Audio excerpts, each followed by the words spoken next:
ತಮಿಳುನಾಡಿನ ಕೆಲವು ದೇವಸ್ಥಾನಗಳಲ್ಲಿ ನೋಡಿ. ನಾನು ದಯಾನಂದ್ ಕತ್ತಲ್ ಸರ್ ಅವರು ಹೇಳಿರೋದನ್ನ ಅನುಮೋದಿಸೋದಕ್ಕೆ ಬಯಸ್ತೀನಿ. ಯಾಕೆ ಅಂತಂದ್ರೆ ಆನ್ ವಾಟ್ ಗ್ರೌಂಡ್ಸ್ ಅಂತ ಕೇಳಿದ್ರೆ, ನೀವು ತಮಿಳುನಾಡಲ್ಲಿ ಹೋದ್ರೆ, ಕರ್ನಾಟಕದಲ್ಲೂ ಕೆಲವು ದೇವಸ್ಥಾನಗಳಲ್ಲಿ ಇದೆ, ಕೆಲವು ದೇವಸ್ಥಾನಗಳಲ್ಲಿ ಗರ್ಭಗುಡಿಯಲ್ಲಿ ಮೊದಲೊಂದು ಪ್ರಾಂಗಣ ಇರುತ್ತೆ, ಅನಂತರ ಗರ್ಭಗುಡಿ ಇರುತ್ತೆ. ಗರ್ಭಗುಡಿಯ ಒಳಗೆ ಯಾವುದೇ ರೀತಿಯಲ್ಲೂ ಎಲೆಕ್ಟ್ರಿಕ್ ದೀಪ ಹಾಕುವ ಹಾಗಿಲ್ಲ, ಈ ಪ್ಲಾಸ್ಟಿಕ್ ತಗೊಂಡು ಹೋಗುವಂಥದ್ದು ಇಂಥದ್ದು ಯಾವುದನ್ನು ಮಾಡೋದಿಲ್ಲ ಅವರು.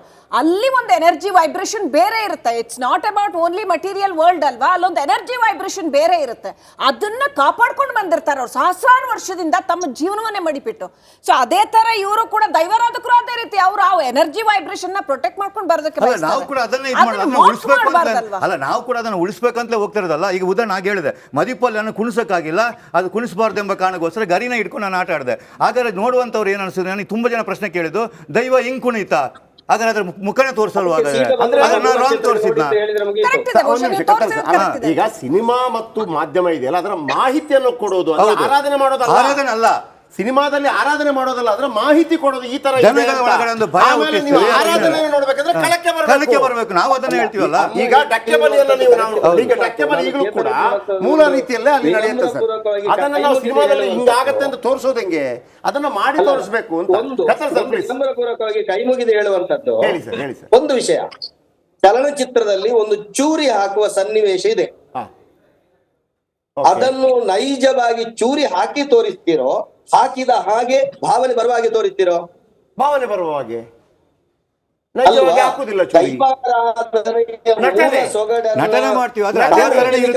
ತೋರಿಸದೆ, ಅದರ ಗಗ್ಗರ ಅನಿ ಅಲಂಕಾರ ಯಾವುದನ್ನು ತೋರಿಸದೆ ದೈವಾರಾಧನೆಯ ಒಳಗಿನ ತಿರುಳನ್ನ ಯಾಕೆ ಸಮಾಜಕ್ಕೆ ತೋರಿಸ್ಲಿಕ್ಕೆ ಆಗುದಿಲ್ಲ?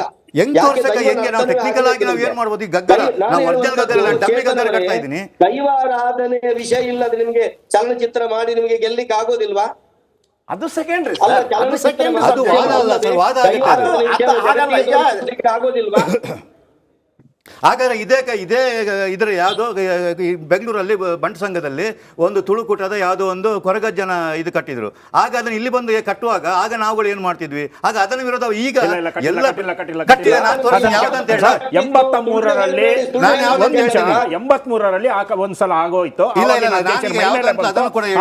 ಪ್ರಯತ್ನ ಪಡ್ಲಿಲ್ಲ, ಕಟ್ಟಿದ್ದಾರೆ. ತುಳುನಾಡ ವೈಭವ ಅಂತ ಒಂದು ಪ್ರೋಗ್ರಾಮ್ ಆಯ್ತು, ಅಲ್ಲಿ ಕಟ್ಟಿದ್ದಾರೆ, ನಾನು ಇದ್ದೆ. ಕಟ್ಟಿದ್ದಾರೆ ಅಂದ್ರೆ ನಿಮ್ಗೆ ಕತ್ತಲ್ ಸರ್ ಪ್ಲೀಸ್. ತುಳುನಾಡ ವೈಭವ ಅಂತ ಹೇಳಿ ಕತ್ತಲ್ ಸರ್. ಚೇತನನ್ನ ಯಾರು ಕಟ್ಟಿದ್ಯಾರು? ಆಗ ನನಗೆ ಆಗ ಪರಿಚಯದವರು ಯಾರು ಅಂತ ಗೊತ್ತಿರಲಿಲ್ಲ, ನಾನು ನೋಡಿದೀನಿ ತುಳುನಾಡ ವೈಭವ ಅಂತ ಹೇಳಿ. ಅಲ್ಲಿ ನಾನು ಚೇತನನೊಂದು ವಿನಂತಿ ಮಾಡುದು ಎಲ್ಲ ಮಾಧ್ಯಮದವರಲ್ಲಿ, ಹೇಳಿ ಸರ್.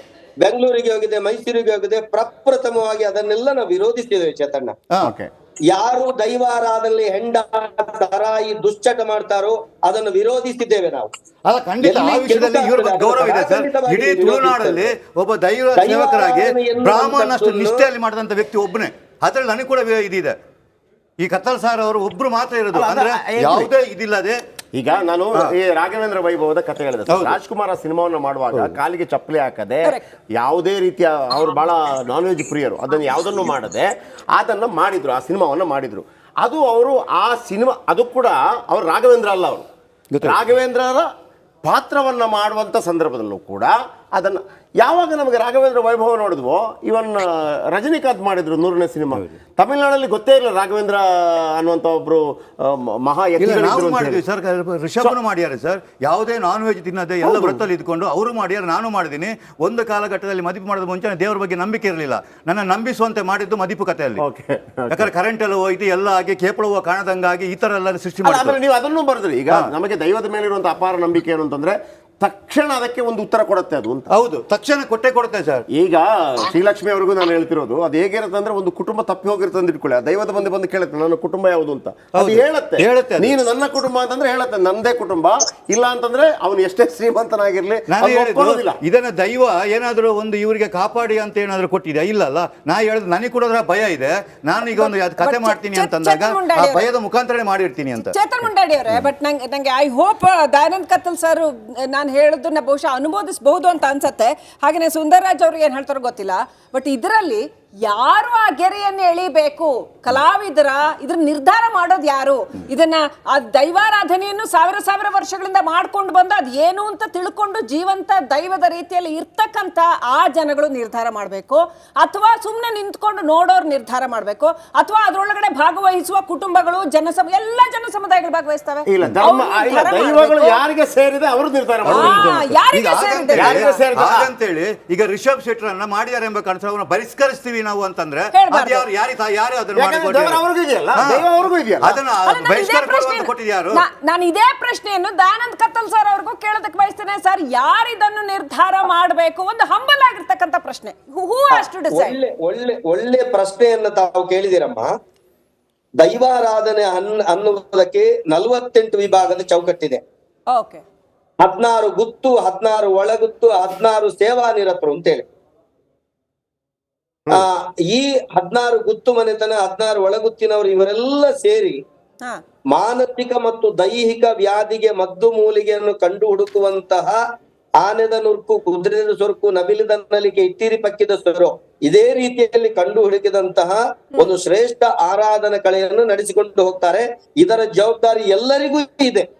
ಆದರೆ ಒಂದು ನಿಮಿಷ, ಆದರೆ ಆ ದೈವದ ಪಾತ್ರತ್ವವನ್ನು ಕೊಟ್ಟಿರುವಂತದ್ದು, ವ್ಯಕ್ತಿಯ ಮೇಲೆ ಶಕ್ತಿಯನ್ನ ಆವಾಹಿಸುವಂತಹ ಅವಕಾಶವನ್ನ ಅಂತಹ ಶತಶತಮಾನಗಳಿಂದ ಒಂದು ಕೊಟ್ಟಿರುವಂತದ್ದು ಕೇವಲ ಶೂನ್ಯವಾಗಿರುವಂತಹ ಪರಿಶಿಷ್ಟ ಜಾತಿಯ ಪಂಬದ ಸಮುದಾಯ, ಪರವ ಸಮುದಾಯ, ನಲಿಕೆ ಸಮುದಾಯದವರಿಗೆ ಮಾತ್ರ ಅವಕಾಶವನ್ನ ಕಲ್ಪಿಸಿಕೊಟ್ಟಿದ್ದಾರೆ. ಅದು ಯಾಕೆ ಕೊಟ್ಟಿದ್ದಾರೆ? ಅವರಿಗೆ ಒಂದು ಮುದ್ರೆ, ಅವರಿಗೆ ಒಂದು ಸಾಂಪ್ರದಾಯಿಕ ಚೌಕಟ್ಟು, ಇದನ್ನು ಮೀರಿ ಹೋಗುವ ಹಾಗಿಲ್ಲ. ಇಂಥ ನಿಯಮಾವಳಿಗಳನ್ನ, ವಿಧಿ ನಿಷೇಧಗಳನ್ನ ಕೂಡ ಹೇರಿದ್ದಾರೆ. ಆ ವಿಧಿ ನಿಷೇಧಗಳೊಂದಿಗೆ ಆ ದೈವಾರಾಧನೆಯನ್ನು ಮಾಡಿದಾಗ ತಾವು ಆವಾಗ ಯಾವುದನ್ನ ಹೇಳಿದ್ರು, ಆ ಏನು ಪವರ್ ಇದೆ, ಆ ಏನು ಶಕ್ತಿ ಇದೆ, ಆ ಶಕ್ತಿ ಸಂಚಯನವಾಗಿ ಸಾಮಾಜಿಕ ನ್ಯಾಯ ಆಗಿರಬಹುದು, ಅಲ್ಲ ಕೌಟುಂಬಿಕ ನ್ಯಾಯ ಆಗಿರಬಹುದು, ಇನ್ನಿತರ ವ್ಯಾಧಿಗಳನ್ನ ನಿವಾರಿಸುವಂತಹ ಶ್ರೇಷ್ಠ ಶಕ್ತಿ ಸನ್ನಿಹಿತವಾಗುತ್ತದೆ, ಸಮ್ಮಿಳಿತವಾಗುತ್ತದೆ. ಇದನ್ನು ಯಾವುದೇ ಕಾರಣಕ್ಕೂ ಹೊರಗೆ ಕೊಂಡೋಗಬಾರದು ಅನ್ನೋ ಚೌಕಟ್ಟಿಗೋಸ್ಕರನೇ ಕೆಲವೊಂದು ವಿಧಿ ನಿಷೇಧಗಳನ್ನ ಹಾಕಿರುವಂತದ್ದು.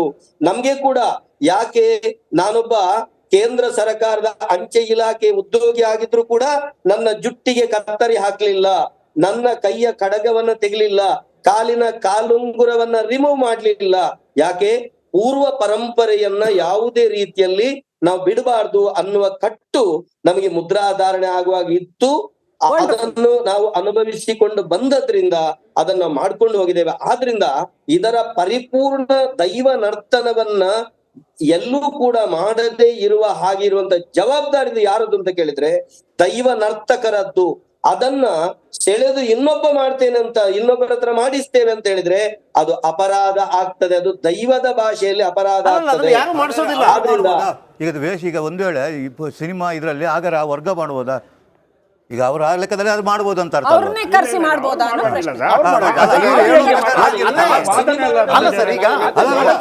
ಅದು ಸಾಧ್ಯನೇ ಇಲ್ಲ. ಈಗ ಕತ್ತರ್ ಸರ್ ಅವರ ವಾದ ಇದೆಯಲ್ಲ 100% ಕರೆಕ್ಟ್. ಅಲ್ಲಿ ಆರಾಧನೆ ಮಾಡೋರು ಇದನ್ನ ಪಾಲಿಸಲೇಬೇಕು, ಆರಾಧನೆ ಮಾಡೋರು ಕಳದಲ್ಲಿ. ಆದರೆ ಅದನ್ನ ಸಿನಿಮಾ ಮುಖಾಂತರ ತೋರಿಸುವಾಗ ಇದನ್ನೆಲ್ಲ ಪಾಲಿಸಬೇಕು ಅಂದ್ರೆ ಹೇಗೆ ಅನ್ನೋ ಪ್ರಶ್ನೆಗಳು ಉದ್ಭವ ಆಗುತ್ತೆ. ಯಾಕಂದ್ರೆ ಅದು ನಟನೆ ಮೂಲಕ ತೋರಿಸುವಂತದ್ದು. ಅಲ್ಲಿ ಒರಿಜಿನಲ್ ಅಂದ್ರೆ ಮೂಲ ದೈವ ಅಲ್ಲ. ಈ ಕಟ್ಟುಕಟ್ಟಳೆಗಳು ಅಥವಾ ಮೈ ಮೇಲೆ ಬರುವಂತದ್ದು ಬರೋದಿಲ್ಲ, ಕಳದಲ್ಲಿ ಮಾತ್ರ ಬರ್ತದೆ. ಯಾಕಂದ್ರೆ ಇಷ್ಟು ಪರಮ ಪವಿತ್ರವಾಗಿ ಅದನ್ನು ಮಾಡ್ತಾರೆ. ಸಿನಿಮಾಗಳಲ್ಲಿ ಬರುವಾಗ ಅದನ್ನ ಏನ್ ಮಾಡೋಣ ಅನ್ನುವಂತ ಪ್ರಶ್ನೆಗಳು ಈಗಲೂ ಕೂಡ ದೊಡ್ಡ ಕ್ವಶನ್ ಮಾರ್ಕ್ ಆಗಿ ಉಳಿಯುತ್ತದೆ.